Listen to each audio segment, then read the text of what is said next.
والصلاة والسلام على رسوله الكريم وعلى آله وصحبه أجمعين أما بعد সম্মিলিত নাগরিক সমাজ কর্তৃক আয়োজিত আজকের এই মানববন্ধনের সম্মানিত শ্রদ্ধেয় সভাপতি উপস্থিত বিভিন্ন দল মত নির্বিশেষে হবিগঞ্জের জনতাকাঙ্ক্ষ আমার মেডিকেলের ছাত্রছাত্রীবৃন্দ আমরা আপনাদের সাথে ঐক্যবদ্ধ হয়ে আমাদের হবিগঞ্জের মেডিকেল যেন হবিগঞ্জে থাকে হবিগঞ্জের 26 লক্ষ জনতার দাবি মোহাম্মদ সহ 70-80 লক্ষ মানুষের প্রাণের দাবি এই মেডিকেল কলেজ যাতে হবিগঞ্জে না যায় হবিগঞ্জ থেকে সরানো যায় এই দাবি জানিয়ে আজকে আমরা মানববন্ধন করছি। প্রয়োজনে আমরা হবিগঞ্জ ছেলেদের সাথে ঢাকার রাস্তাকে বন্ধ করে দিতে আমাদেরকে বাধ্য করবেন না। আপনার ফ্যাসিস্টের পদার্থদেরকে আপনাদের কাছ থেকে সরিয়ে হবিগঞ্জের শিক্ষা এবং স্বাস্থ্যের মানকে বৃদ্ধি করার জন্য আপনাদের কাছে আমরা আবেদন জানাই।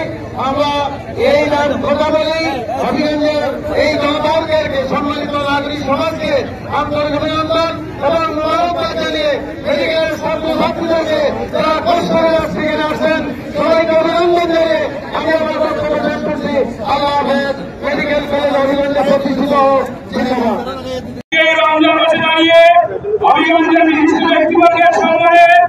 আমরা বলতে চাই আমাদের হৃদয় রক্তকরণ হয় জুলাই বিপ্লব পরবর্তী বাংলাদেশে যখন ফ্যাসিবাদের দল হবিগঞ্জের এফআইআর করে নাই, মেডিকেল কলেজের ক্যাম্পাস নিশ্চিত করে নাই, যা যখন নিশ্চিত হওয়ার কথা ছিল তখন স্বাস্থ্য উপদেষ্টার মাধ্যমে এই মেডিকেল কলেজকে মানহীনতার অজুহাত দেখিয়ে সরানোর চূড়ান্ত করা হচ্ছে।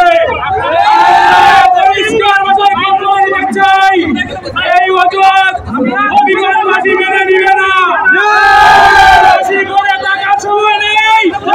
এখানে যে পরিমাণ মানুষের উপস্থিতি রয়েছে এই মানুষের উপস্থিতি হবে না। সংগ্রামী হবিগঞ্জবাসী আপনাদেরকে আমরা অবশ্যই হবিগঞ্জের অধিকারের জন্য মাঠে আসতে হবে। প্রয়োজনে আমরা আপনাদের বিরুদ্ধে আন্দোলন করতে চাই না। প্রধান উপদেষ্টাকে জানিয়ে দিতে চাই আমাদের অধিকার নিয়ে চিরবিরি করলে আমরা বসে থাকবো না। হবিগঞ্জের ছাত্র জনতা যেভাবে জুলাই বিপ্লবে আমাদের অংশগ্রহণ ছিল হবিগঞ্জের অধিকার আমাদেরকে টিকিয়ে রাখার জন্য এ ধরনের আমাদের অধিকার টিকিয়ে রাখার জন্য আগামী দিনে আমাদের আন্দোলনকে জনগণ করার জন্য সবার প্রতি আহ্বান জানিয়ে আমি আমার কথা এখানে শেষ করছি। সবাইকে ধন্যবাদ। আমাদের জিন্দাবাদ, হবিগঞ্জ মেডিকেল কলেজ জিন্দাবাদ। আসসালামু আলাইকুম ওয়া রাহমাতুল্লাহ। উনি মানহীনতার অজুহাতে সরকারি 6টা মেডিকেল কলেজ বন্ধ করে দিলেন। এখন মেডিকেল শিক্ষার্থী হিসেবে তার কাছে আমাদের প্রশ্ন, মানহীনতার অভিযোগ উনি শুনেছেন, এই মানহীনতার মানদণ্ড আসলে কি? একটা বিল্ডিং নেই বা ক্যাম্পাস নেই, এটাই কি মানহীনতার মানদণ্ড? কারণ এটাই যদি কলেজগুলো করবে কোনো কলেজগুলো থেকে ডাক্তারগুলো বের হয়ে এসেছিলেন তারা কি তবে মানহীন ডাক্তার? স্বাস্থ্য প্রতিষ্ঠানের কিন্তু আমার ঘর থেকে উচ্ছেদ করাতে আমার পুনর্বাসন কোথায় হবে? এই ব্যাপারে স্বাস্থ্য প্রতিষ্ঠাগুলোর উপরে আমাদের করতে পারেন না। আমাদের মেডিকেল শিক্ষার্থীদের কথা যদি আমি বাদ দিই, এই যেখানে মেডিকেল কলেজটা হওয়ার কথা ছিল, মেডিকেল কলেজের সাথে সংযুক্ত হিসেবে 500 শয্যা বিশিষ্ট একটা মেডিকেল কলেজ হাসপাতাল হওয়ার কথা ছিল।